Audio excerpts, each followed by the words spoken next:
Welcome to the copyright versus copycat show. Let's take a look at our panel of experts. First, we have the good cop, Mr. Copyright. Hello, I'm a student and I know the law, and I do my best to copyright. Second, we have the bad cop, Mr. Copycat. I think all this copyright stuff is blown out of proportion. People need to relax and not be so uptight about other people copying their stuff. Come on. Let's take a look at each of these dozen scenarios and decide whether it's A, clearly a copyright violation, B, an unclear area that the lawyers will have to figure out, C, clearly not a copyright violation, D, I don't know. Scenario 1. I found a short 4-minute video clip online from the movie Titanic that I use in my classes to introduce a unit on icebergs. This clip is perfect for this unit. To use this in my class, I first downloaded it, then I embedded the clip in my PowerPoint. Finally, I shared the copyright information for the movie at the end of the slideshow. Is this A, B, C, or D?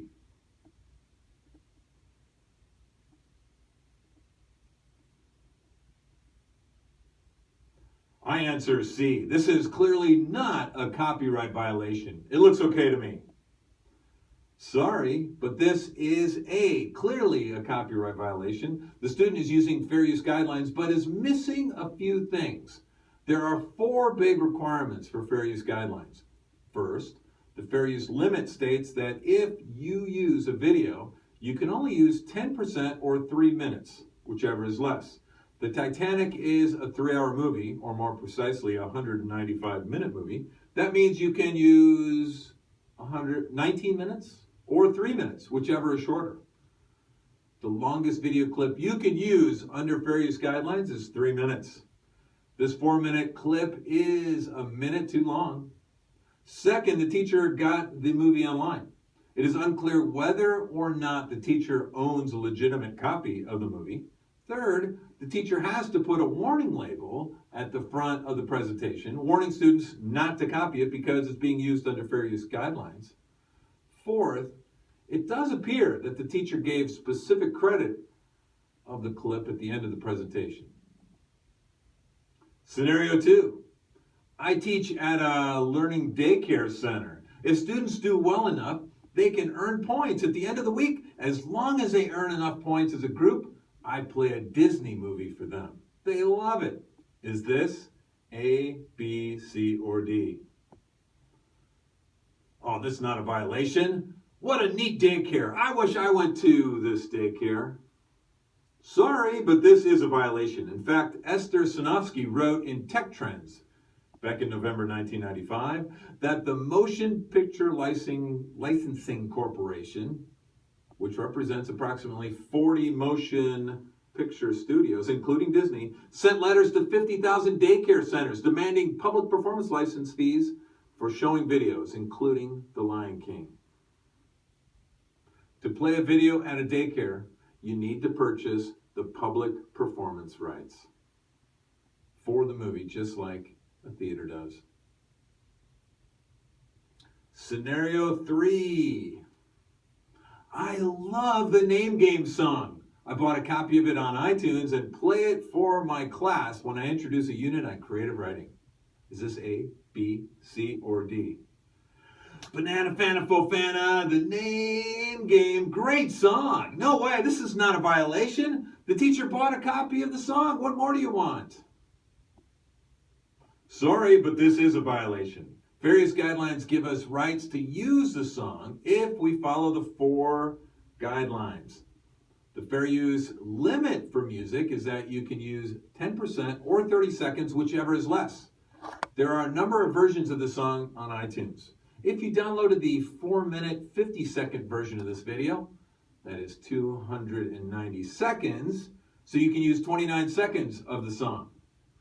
Then find the best 29-second clip from the song and use a free tool like Audacity to cut that part of the song and play it in your class. You can send a note home to the parents to have them check out a favorite version of the song on YouTube. You could also get creative and fun and create your own version of the song and call it a value-added version of the original. Scenario 4. I teach a short MOOC. Those are massive open online courses to hundreds of people on the topic of life and death. The course is free and open to everyone online.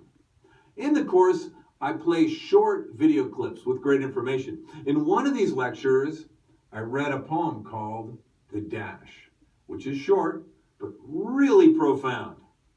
Is this A, B, C, or D? Poetry is divine. C, clearly not a violation. Sorry, this can be an expensive violation. This is a powerful poem written by Linda Ellis. A minister I know of read this as part of his sermon while streaming it live. He didn't give Linda Ellis credit.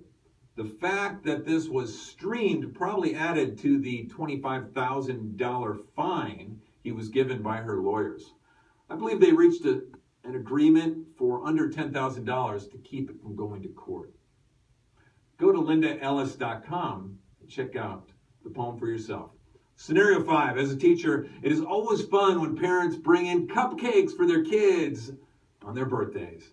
When this happens, we all sing the happy birthday song before eating the cupcakes. Yum, yum. Is this A, B, C, or D? Are you kidding me? Look at those cute little kids. This is not a violation. You may be right, but it is still unclear. B is the answer. Two Kentucky sisters, Patty and Mildred Hill, wrote this song in 1893, but didn't copyright it until 1935. The copyright was supposed to expire in 1996, but then copyright laws changed. Supposedly it expired in 2011, but the courts are still working this one out. Until it is clarified, I'd recommend you create a value-added version and ham it up. Happy birthday to you. Happy birthday to you. And hold those vowels. Remember when Weird Al Yankovic created a crazy version of Michael Jackson's song, Beat It, with Eat It? Michael Jackson sued and said, you can't do that. The case went all the way to the Supreme Court. The court said that Weird Al can do this because he added value to the song. That's why most restaurants will not sing the regular version of the Happy Birthday song. They sing a value-added edition, and that is how they get around paying copyright fees. Scenario 6. National camp organizations like the Girl Scouts love to sing songs around the campfire. Because the Girl Scouts are a non-profit organization, the kids don't have to pay any fees in order to sing the latest and greatest new pop songs when they're riding the bus to the camp or when they're singing songs around the campfire.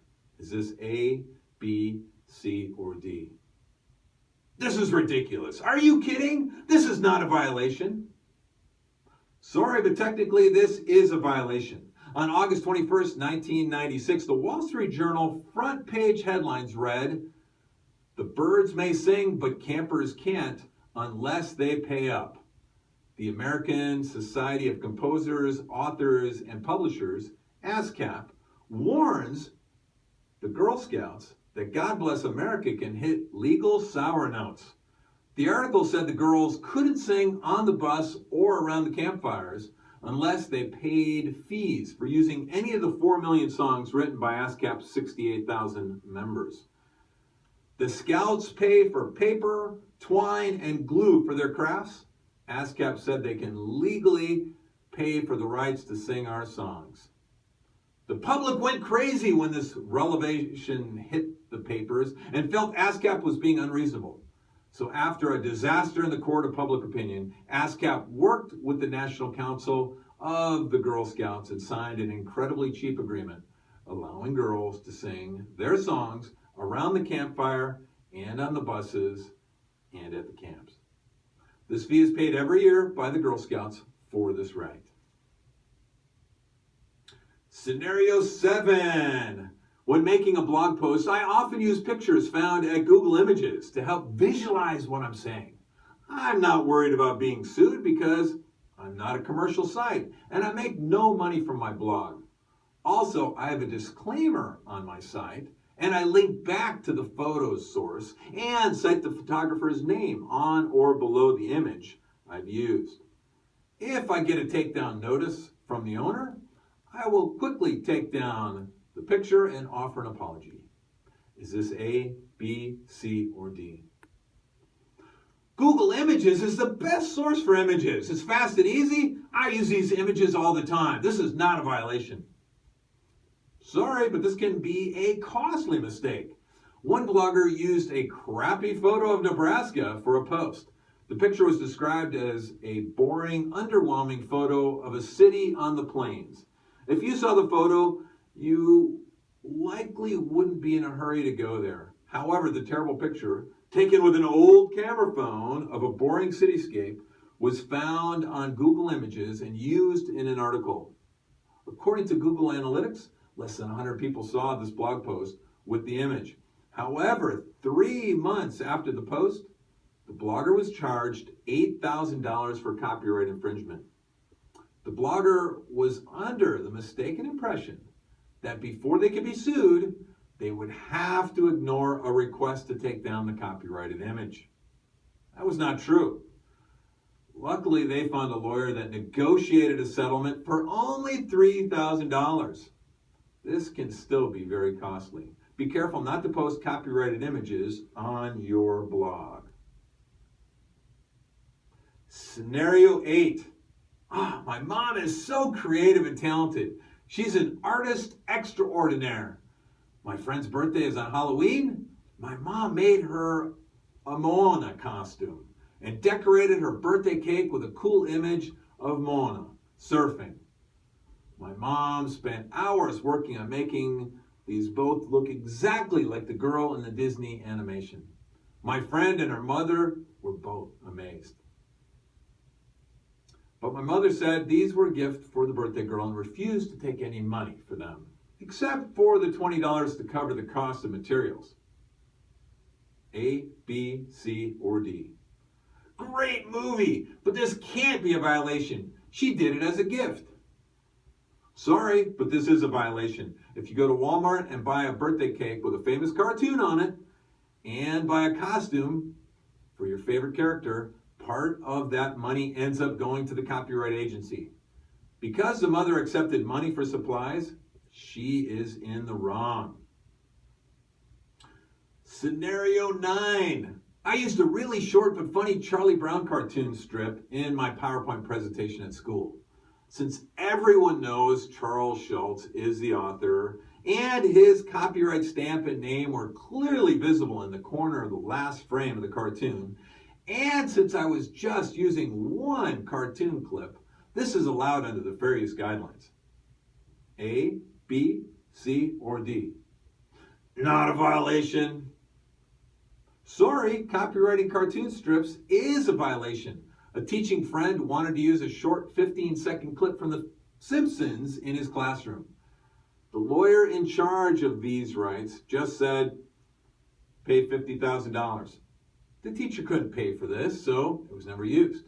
There are possibilities that students could use cartoon strip images under fair use guidelines, but nothing in this scenario indicates that a warning label was used or citations given or that the teacher owned a legitimate copy of the book this strip was found in. Scenario 10, at recess, a 10-year-old continued to use Allen Iverson's copyrighted killer crossover basketball move over and over again. The recess monitor sent this child to the office for punishment. A, B, C, or D? Oh, that's completely ridiculous. Sending a kid to the office for making a great move on the basketball court? The kid should be applauded. This is not a violation. You are likely correct. However, a Sports Illustrated article titled, "Yo, He Owns That Move," broached the idea that sports moves like the rope-a-dope of Muhammad Ali or the two-handed backhand by Chris Evert could be copyrighted under intellectual property law which might prevent others from copying them. I agree, this seems a bit ridiculous. However, it is possible. Scenario 11. I wrote a literature review with APA style citations in my paper. I cited a lot of material from my favorite book. Every time I quoted from the book, I was sure to cite both the book and the page number. However, when it wasn't a direct quote, I didn't directly cite it. A, B, C, or D. Not a violation, no way. Sorry, but even ideas that aren't direct thoughts need to be cited. Finally, our last scenario, scenario 12. At one point, the author shared a simple thought. I modified this sentence and put it into my own words. In fact, I changed the structure of the sentence as well as the tenses of the verb and noun so that the sentence was completely different. In this way, I modified the original idea and didn't need to cite this directly to the author. A, B, C, or D. Are you kidding? This can't be a violation. It's not even the same as the original. Sorry, but this is a violation. You are using an idea from another source. Play it safe and give credit where credit is due. The original idea came from this source, so give it a citation. It's easy to do.